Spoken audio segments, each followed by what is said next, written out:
Hmm. So, I shall speak on Bhagavad-gītā as it is. The purpose of saying Bhagavad-gītā as it is explained that there are many editions of Bhagavad-gītā. They are interpreted in their own way, giving up the spirit of Bhagavad-gītā. So, this particular name, as it is, significant. Perhaps there is no other edition of Bhagavad-gītā where it is written as it is. In this connection, Professor Dimock of Chicago University has written a foreword, and he very much appreciates the theme.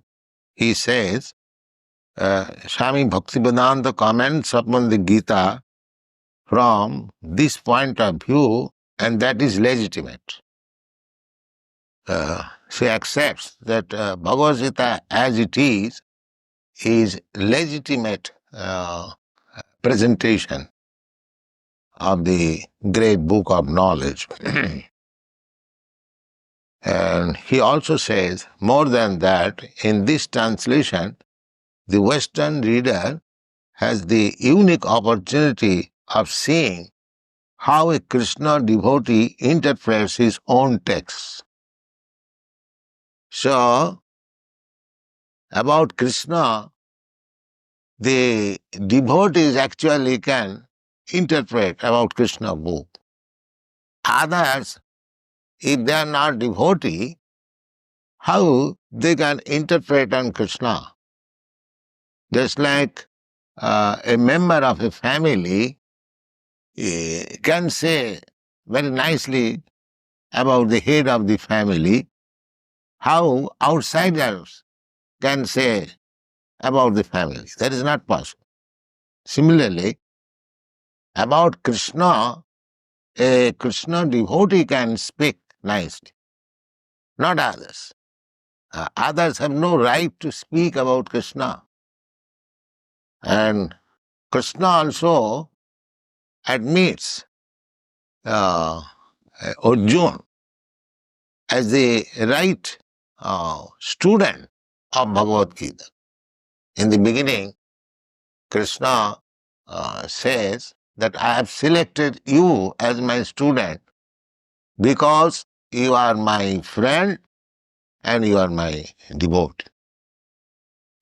So, in other words, we can understand that Bhagavad-gītā can be understood who has intimate relationship with Krishna.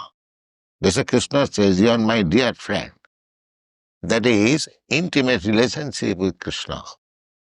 And without becoming a devotee, nobody can be intimately related with Krishna. These are the factors to be understood. So, this Bhagavad-gītā was spoken 5,000 years ago to Arjuna in the battlefield of Kurukshetra, and the science of understanding God is there in this Bhagavad-gītā. And Bhagavad-gītā is the science of God. Everything has got some science, scientific book to understand that particular subject matter. Similarly, there are different types of concept of God. Generally, they take it as an idea, but we don't take it as idea. We take God as concrete fact. Just like you are seeing me, I am seeing you. This is concrete fact. Similarly, a God can be seen by you, and God is already seeing you. There is no doubt about it. But you can see also God. So that process we have to understand, how to see God. Uh, That process is mentioned in all the Vedic scripture. That is called Bhakti Yoga, that process. Krishna also says in the Bhagavad-gītā, Bhaktya mam abhijanati javan jasyami tat. If anyone wants to know Krishna, what he is, then one has to accept the process of Bhakti Yoga. There are different types of yogas. Yoga means linking oneself with the Supreme Personality of Godhead. So, speculative yoga will not help us. You have to take concrete yoga. Concrete yoga is Krishna consciousness. So, we have given our introduction of the Bhagavad Gita that one has to understand Bhagavad Gita as it is directed in the Bhagavad Gita. There is direction. How to read Bhagavad Gita. People are reading Bhagavad Gita without taking the direction. This we have explained in the manner that if you take some medicine, there is some direction on the bottle that this is the dose. You take so many drops, so many times, that is direction. Similarly, for understanding Bhagavad Gita actually, you have to accept the direction as given by the author himself, Krishna. He says that long ago, some 40 millions of years ago, he first spoke this Bhagavad Gita to the sun god. And sun god transmitted the knowledge to his son Manu. And Manu transmitted the knowledge to his son Ikhaku. Imam vivassati yogam prattavan aham abhayam. Vivassan manave praha manu Ikhaku brabit. So, the Rajarshis, they are all kings. Manu is king, Maharaj Ikhaku is also king, and the sun god Vivassan, he is also king. He is the king of the sun planet, and his grandson Ikhaku became the king of this planet, Maharaj Ikhaku. And in this dynasty, which is known as Raghuvansha, Lord Ramchandra appeared. This is a very old monarchical family, Ikhaku Vansha, Raghuvansha. Vansha means family. So, formally, the kings, the head of the administrative executive, they used to learn the thesis or the injunction given by God. So, according to Bhagavad Gita, only a devotee of Krishna, a person who is intimately related with Krishna, he can understand what is Bhagavad Gita. So, Krishna,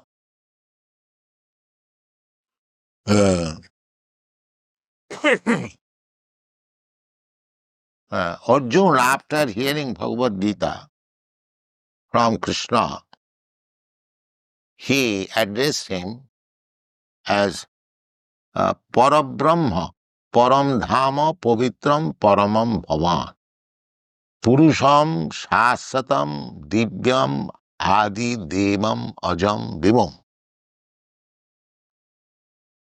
He understood Krishna as Parabrahma. Parabrahma means the supreme truth, absolute truth, Parabrahma. Brahma, the living entities, they are also called Brahma. But living entities are not Parabrahma. Parabrahma means supreme. So Arjuna addressed him as Parabrahma and Paramdhama. Paramdhama means the resting place of everything. Everything is resting on the energy of the Supreme Law. Therefore, he is called Paramdhama. Just like all these planets are resting on the sun sign is the energy of the sun globe. Similarly, this material energy is Krishna's energy. And everything is material or spiritual. Everything is resting on Krishna's energy. The resting place is Krishna's energy. In another place, Krishna says, Maya tatamidam sarvam jagat abbakta murtina masthani sarvabhutani naham teshu avasthita. Krishna says that in my impersonal feature, I am spread everywhere, all pervading. God is all pervading by his impersonal feature, namely his energy. The example is given just like heat is the energy of fire. So fire spreads by his heat and light. The fire is one place, but the heat and light is spreading. Similarly, Krishna is in his own abode, which is called Goloka Vrindavan. There is a planet in the spiritual world, the topmost planet. As the topmost planet within this universe is called Brahmaloka, similarly, in the spiritual sky, there is the topmost planet which is called Goloka Vrindavan. That is Krishna's place. Krishna is there, but he can expand himself by his different types of energies and by his different types of incarnation. It does not mean that when Krishna was present on this planet, Krishna was absent in Golok Vrindavan. No, it is not like that. Just like I am now present here, I am absent in my apartment. Krishna is not like that. Krishna can be present everywhere. At the same time, he can remain in his own abode. That is described in the Brahma Samhita. Goloka eva nivasati akhilatma bhuta. Although he is in his abode, which is known as Goloka Vrindavan, he can expand himself everywhere, and actually he has done it. So we must know how he is expanded, in which way he is in contact with us. That is the science. In Bhagavad-gītā, these things are explained. So Krishna is addressed as Param Dham, the resting place of everything. Everything is resting. Krishna also says, Masthani Sarvabhutani. Everything, material manifestation, is resting on him. Nahang tesu avasthita, but I am not there. These contradictory things. Everything is resting on him, but I am not there. But it is not contradictory. It is very simple to understand. Just like all the planets, they are resting on the sun side. But the sun is far away from the planets, some millions of miles away. But resting on the sun side means resting on the sun. That's the fact. Therefore Krishna says, Masthani sarvabhutani nahang teshu avasthita parabrahma param dhama pavitram. Pavitra means uncontaminated. When we come to this material world, we are also spirit soul, Brahma, not exactly as good as Parabrahma, Krishna, but still, because we are part and parcel of Krishna, we are also Brahma, Pavitra. Pavitra means pure. Just like the particle of gold is also gold. If gold is pure, the particle is also pure. So, Krishna comes to this world. We also come to this world. But we are contaminated. But Krishna is not contaminated. The example is, just like in the prison house, there are many prisoners, but if the king or some king's representative minister goes into the prison to inspect things, how things are going on, it does not mean that the king or his minister is also a prisoner. He is not prisoner. But we, living entities, we have been entangled with these material modes of nature. But Krishna never becomes involved in these modes of material nature. Therefore he is called Pavitram Paramam, absolute, pure, Bhavan. Bhavan means you, your lordship. And Purusham. Purusham, he is addressed as a person. God is never imperson. God is person. Exactly a person like you and me. And when he appeared on this planet, exactly like a human being, 2 hands, 2 legs, walking like human being, talking, behaving like human being, everything. So, God is Purusha. Purusha means man.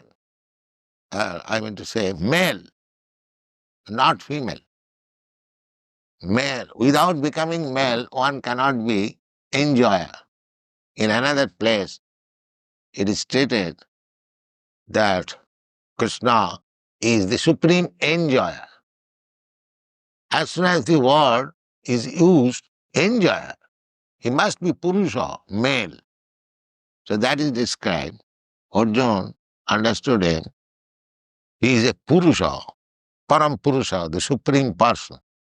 In another place, Krishna is described as Purushottam, the best of the males. So, Purusham Shasatam. Shasatam means eternal. The Mayavadi philosopher, they think that the absolute truth is impersonal. Maya Shakta Manaprartha Jugam Junyan Madasraya Asangsayang Samagrang Mam Jatha Gyasasi Tachino. Arjuna is being advised by Krishna, what is God?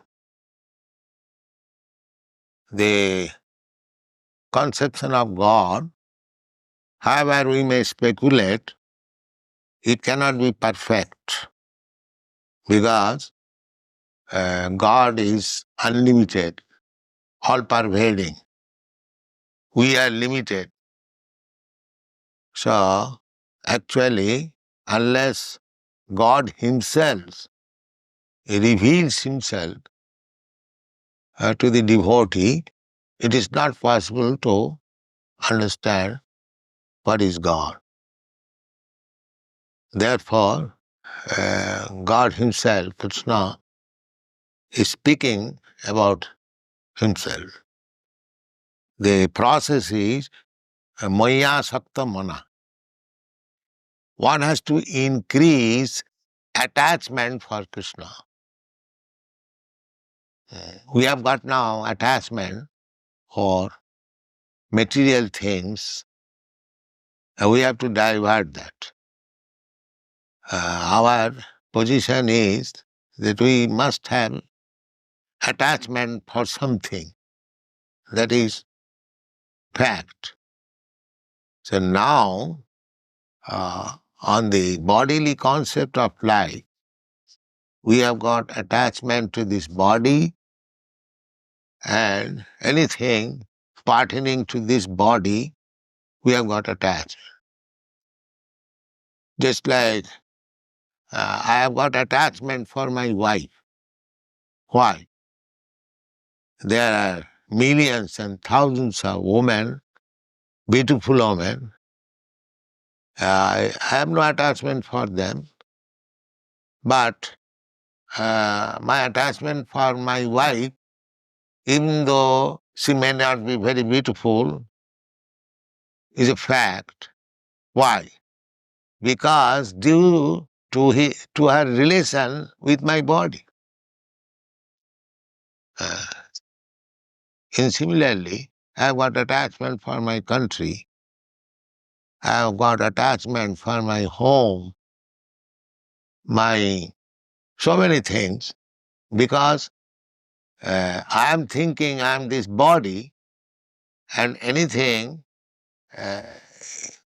in connection with this body, I am thinking mine. So at the present, my conception of I and my is wrong. Therefore, if we divert that attachment to Krishna, then we can understand Krishna or God perfectly well. Krishna is just like sun. When there is sunshine, you can see the sun and yourself also. Without sunshine, in the darkness of night, neither you can see the sun nor yourself. Therefore, the process is Maya Saktamana, developing Krishna consciousness. Maya Saktamana Pratham Jugam Junyan Madasaya. This is the yoga. Yoga means connect. Yogam Junyan. That yoga should be practiced in connection with Krishna. Therefore he said, Mat Asra. Mat means me or mine. And Asra means taking shelter. So either you take shelter of Krishna or Krishna's representative. Of course, it is not possible for us to take shelter of Krishna, because Krishna is not present at the present moment, but his representative is there. So one has to take shelter of his representative and practice bhakti yoga, concentrating his mind on Krishna. This is called Krishna consciousness. One has to take shelter of a person whose life is devoted to Krishna, and under his direction we have to practice how to develop Krishna consciousness, and then Krishna will be revealed. The revelation, proportionate revelation, is proportionate advancement in seeing Krishna direct.